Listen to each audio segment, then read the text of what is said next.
तो abiotic resource समझ में आ गया होगा कि अबायोटिक रिसोर्स का मतलब होता है कि हर वो चीज जो नॉन लिविंग हो वो अबायोटिक रिसोर्स कहलाता है। अब चलते आगे चलते हैं। अब हम बात करेंगे on the basis of exhaustibility. Exhaustibility resource जो होते हैं वो दो प्रकार के होते हैं, जैसा कि मैंने आपको बताया था। सबसे पहला है रीन्यूएबल रिसोर्सेस। क्या है रीन्यूएबल रिसोर्सेस? कौन होता है?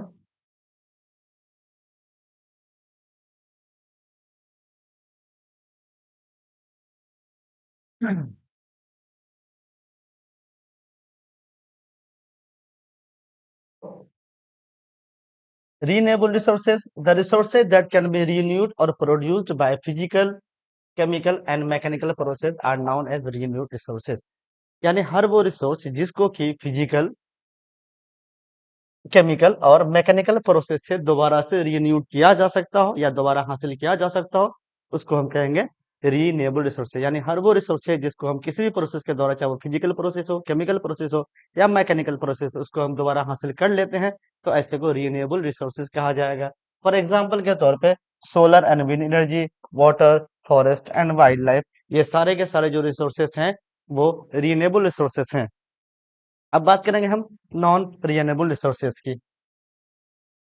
नॉन रिन्यूएबल रिसोर्सेज का मतलब होता है कि the resources once consumed can not be replaced are known as non renewable resources.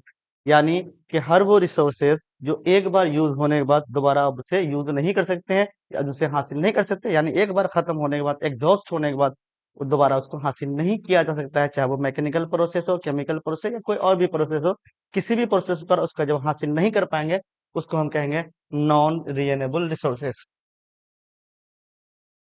इसमें क्या होता है कि नॉन रिन्यूएबल रिसोर्सेज जो होता है, ये रिसोर्स काफी मिलियंस ऑफ ईयर लगते हैं इसको बनने में। जैसे फॉसिल फ्यूल्स हो गया, कोल, पेट्रोलियम, ये सारे के सारे को बनने में मिलियंस ऑफ ईयर लगते हैं, और दोबारा मिलियंस ऑफ ईयर के बाद अगर एक बार एग्जॉस्ट या खत्म हो जाता है तो इतना ही वक्त लगेगा उसके बनने में। इसीलिए इसको मान लिया जाता है कि ये नॉन रिन्यूएबल है, नॉन रिन्यूएबल रिसोर्सेस है।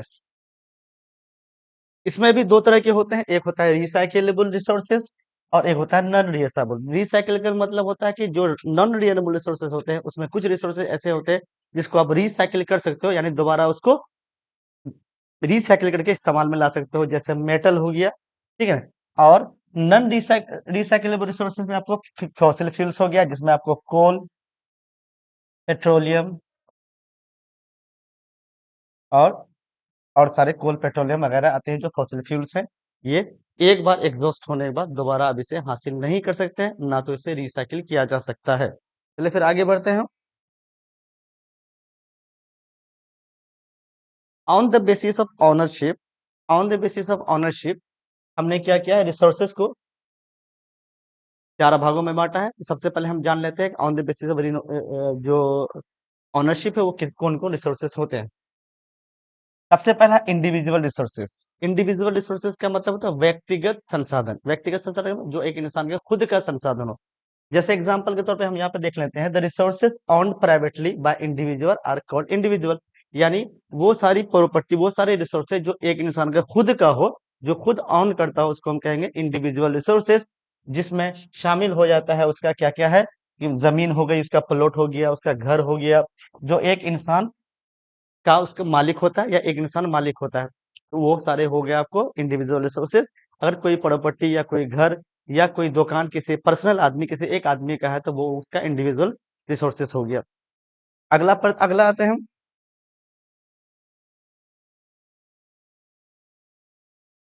Community owned resources.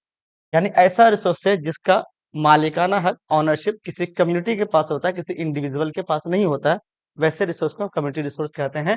कि the resources which are accessible to all the members, the resources which are accessible to all the members of the community। यानी कम्युनिटी के जितने सारे मेंबर्स होते हैं वो सारे उसका यूज कर सकते हैं, उसका इस्तेमाल कर सकते हैं, और उसका मालिकाना हक भी कम्युनिटी के पास होता है, किसी इंडिविजुअल के पास नहीं होता।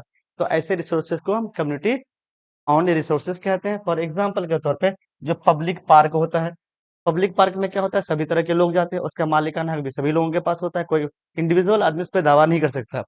उसी तरह पिकनिक स्पॉट्स हो गया, ये सारे के सारे क्या है, कम्युनिटी ऑन रिसोर्सेज के कैटेगरी में आएगा। अब अगला आता है,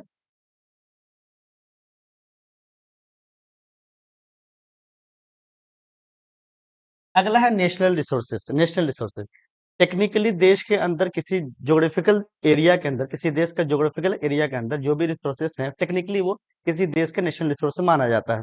ठीक है, तो यहाँ पर हम देख लेते हैं, the resources which come under national area known as national resources, यानी किसी नेशन के अंडर में, किसी देश के ज्योग्राफिकल एरिया में आने वाले सारे रिसोर्सेज जो होते हैं वो नेशनल रिसोर्स माने जाएंगे। इसके अलावा क्या, technically all the resources belong to the nation, technically जो रिसोर्सेज होंगे वो नेशनल रिसोर्स होंगे। इसके अलावा ये माना जाता है कि किसी देश के जो ज्योग्राफिकल बाउंड्री होता है, ज्योग्राफिकल बाउंड्री का मतलब ये ज्योग्राफिकल बाउंड्री है, उसके 12 नॉटिकल माइल तक का जो एरिया होता है वो किसी देश के नेशनल रिसोर्स में होता है, जो टेरिटोरियल सी के नाम से जाना जाता है।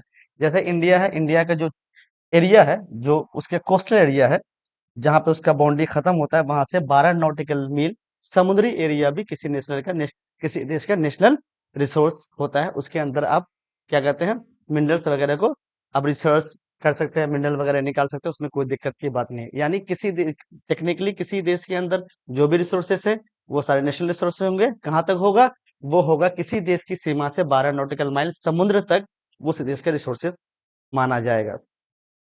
चले आगे बढ़ते हैं। अब आते हैं, हम इंटरनेशनल रिसोर्स की बात करेंगे। अंतरराष्ट्रीय रिसोर्स, अंतरराष्ट्रीय रिसोर्स किसको कहते हैं? अंतरराष्ट्र का मतलब होता है the resources lying beyond the 200 kilometre of the exclusive economic zone in the ocean are called international resources. जैसा कि मैंने अभी आपको बताया कि जो नेशनल रिसोर्स होता है वो किसी देश की सीमा से 12 नॉटिकल माइल तक का जो एरिया होता है वो क्या होता है, 12 नॉटिकल माइल का मतलब नॉर्मली क्या होता है कि एक nautical mile is equal to लगभग 1.8 किलोमीटर के बराबर होता है। तो इस मिला के अगर 12 नॉटिकल माइल की अगर हम बात करेंगे तो लगभग 22.2 किलोमीटर लगभग के इतना होता है 12 नॉटिकल माइल का मतलब किसी देश की बाउंड्री से लगभग 22.2 किलोमीटर का जो एरिया होता है वो उस देश का नेशनल रिसोर्सेस माना जाएगा, के अंडर में जो भी आएगा नेशनल रिसोर्सेज माना है। इंटरनेशनल रिसोर्स की जहां तक हम बात करें तो इंटरनेशनल रिसोर्स में क्या हो जाता है, इंटरनेशनल रिसोर्स में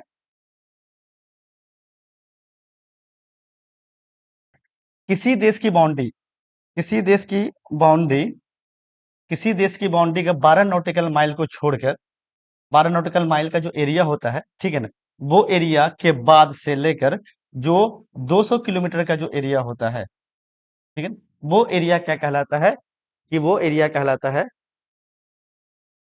कि वो एरिया जो होता है वो इंटरनेशनल, क्या है, इंटरनेशनल संस्था के अंडर में काम करते हो, इंटरनेशनल रिसोर्स कहलाता है। 12 नॉटिकल के बाद ये जो एरिया होता है 12 नॉटिकल के बाद इसको कहते हैं एक्सक्लूसिव इकोनॉमिक जोन, ईसीजेड कहा जाता है।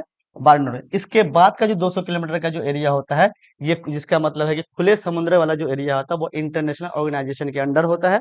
और अगर किसी को उस रिसोर्स का को लेना है या उसे हासिल करना चाहते हैं तो उसके लिए इंटरनेशनल संस्था की परमिशन लेनी पड़ेगी।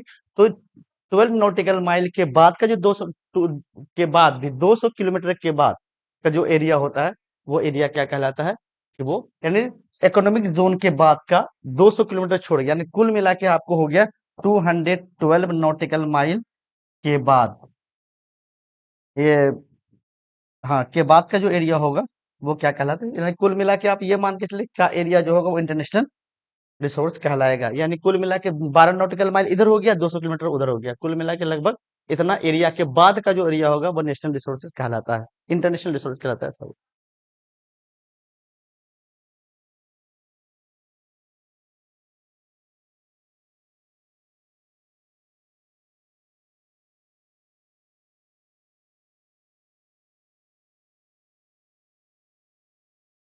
अब बात करेंगे on the basis of status of development. Status of development के बुनियाद पे जो रिसोर्सेस होते हैं वो चार प्रकार के होते हैं, जैसा कि पहले भी बताया जा चुका है। पहला क्या होता है, पोटेंशियल रिसोर्सेस, ठीक है। सबसे पहले हम बात करें पोटेंशियल रिसोर्स। पोटेंशियल का मतलब हर वो रिसोर्स जिसके अंदर पोटेंशियल होता है कि वो रिसोर्स के तौर पे काम कर सके, आपकी जरूरत को पूरा कर सके। उसका एक्सप्लेनेशन हम देखते हैं कि resources which are found in region, किसी एरिया में रिसोर्स पाया जाता है, ठीक है, but have not been utilise लेकिन अब इसका इस्तेमाल अभी तक नहीं किया गया है, तो उसको क्या कहेंगे हम? उसको हम कहेंगे कि वो पोटेंशियल रिसोर्स, यानी किसी एरिया में पाया जाता है लेकिन अभी तक हमने उसका किसी वजह से इस्तेमाल ना किया हो। जैसे फॉर एग्जांपल के तौर पे राजस्थान और गुजरात में एनॉर्मस पोटेंशियल, बहुत ज्यादा पोटेंशियल है। इसके लिए पोटेंशियल है कि वहां पे development of wind and solar energy का डेवलपमेंट हो सकता है, क्योंकि वो इलाका में हवाएं बहुत तेज चलती है और सूरज की रोशनी भी काफी लगभग साल में 300 दिन अवेलेबल होता है। इस वजह से वहां उस एरिया में ये पोटेंशियल है कि सोलर और विंड एनर्जी का डेवलपमेंट हो सकता हो, लेकिन किसी वजह से अभी जो उसका इस्तेमाल हो रहा है, यूज हो रहा है, बहुत ही लिमिटेड स्तर पे हो रहा है। तो वैसे रिसोर्सेज को क्या कहलाएंगे? हम पोटेंशियल रिसोर्स कहलाएंगे, कहलाया जाएगा।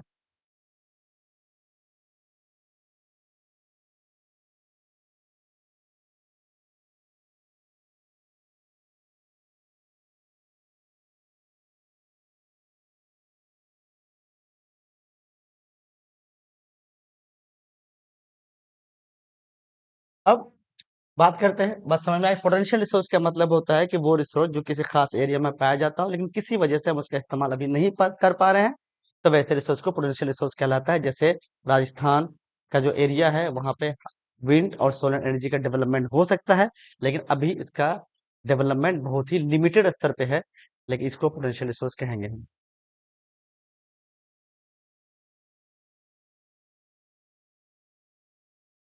अगला आता है developed resources. Resources which are surveyed and their quality and quantity have been determined for utilization।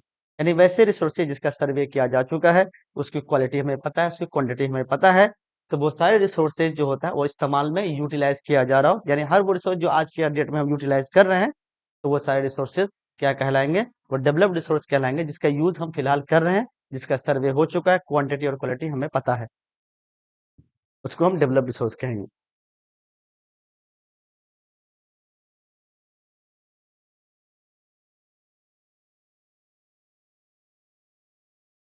अब हम बात करते हैं स्टॉक रिसोर्सेज की। स्टॉक रिसोर्स कहते हैं किसको? Resource that have been surveyed but can not be used due to lack of technology. यानी वो रिसोर्सेज जिसका सर्वे हम किया जा चुका है, मतलब हमें पता है कि यहाँ पे रिसोर्सेज हमारे अवेलेबल इन इन इलाकों में रिसोर्सेज पाए जाते हैं, लेकिन हमारे पास वो टेक्नोलॉजी नहीं है जिसके माध्यम से हम उसको निकाल सकते हैं, उसका इस्तेमाल कर सकते हैं। तो वैसे रिसोर्सेज जो हैं वो क्या कहलाएंगे? स्टॉक रिसोर्सेज कहलाएंगे। ठीक है ना? जैसे example, water is a compound, जैसे पानी जो है वाटर कंपाउंड है हाइड्रोजन और ऑक्सीजन का। ठीक है, which can be use as a source of energy but we don't have technical knowledge. यानी हमारे पास जो वाटर है, पानी, आपको हम सबको पता है कि हमारे अर्थ पे 71% वाटर ही वाटर है, तो हमारे पास वाटर की कोई कमी नहीं है। और वाटर जो होता है एक कंपाउंड है जिसमें हाइड्रोजन ऑक्सीजन होता है, तो हमारे पास वो टेक्नोलॉजी। और हाइड्रोजन जैसा कि आपको पता है कि एक बहुत ही फाइन फ्यूल है, बहुत ही परफेक्ट फ्यूल है, लेकिन हम वाटर से हाइड्रोजन ऑक्सीजन को अलग करके इंडिविजुअली उसका इस्तेमाल नहीं कर सकते। ये टेक्नोलॉजी हमारे पास अवेलेबल नहीं है, इसी वजह से हम इसको रखा गया स्टोव रिसोर्स में, इसको कैटेगराइज किया गया है, क्योंकि हमारे पास वो टेक्नोलॉजी आज के डेट में अवेलेबल नहीं है। जब हमारे पास वो टेक्नोलॉजी आ जाएगी, फिर हम इसका इस्तेमाल रिसोर्स के तौर पे करेंगे।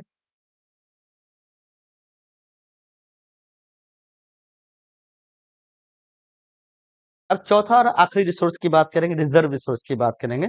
रिजर्व रिसोर्स उन रिसोर्सेज को कहा जाता है, resource that have been surveyed and we can use them with present technology but their use has not been started are known as reserve resource. यानी वो रिसोर्सेस जो हमारे, जिसका सर्वे किया जा चुका हो, हमारे पास टेक्नोलॉजी भी है कि हम उन रिसोर्सेज का इस्तेमाल कर सकते हैं, यूटिलाइज कर सकते हैं, लेकिन किसी वजह से अभी तक उसका इस्तेमाल में नहीं लाया गया, उसको रिजर्व के तौर पे छोड़ दिया गया है कि भविष्य में या फ्यूचर में हम उसका इस्तेमाल करेंगे। ऐसे रिसोर्स को हम रिजर्व रिसोर्स कहते हैं। कि example the water in the dams, dam का जो वाटर है, फॉरेस्ट वगैरह है, डैम का वाटर में इलेक्ट्रिसिटी वगैरह जनरेट किया जाता है, उसके रिसोर्स के तौर पे इस्तेमाल किया जा सकता है। उसे कई तरह के मल्टीपर्पज जो प्रोजेक्ट है उससे उसका इस्तेमाल किया जा सकता है, मगर किसी वजह से उसका इस्तेमाल आज के डेट में बहुत ही लिमिटेड है। भविष्य में हो सकता है इसका अनलिमिटेड, इसका इस्तेमाल और भी बड़े स्तर पे हो। तो अभी फिलहाल इसको रिजर्व कैटेगरी में रखा गया है, इसको रिजर्व रिसोर्स कहा जाता है। ठीक है, अब आगे बात करते हैं।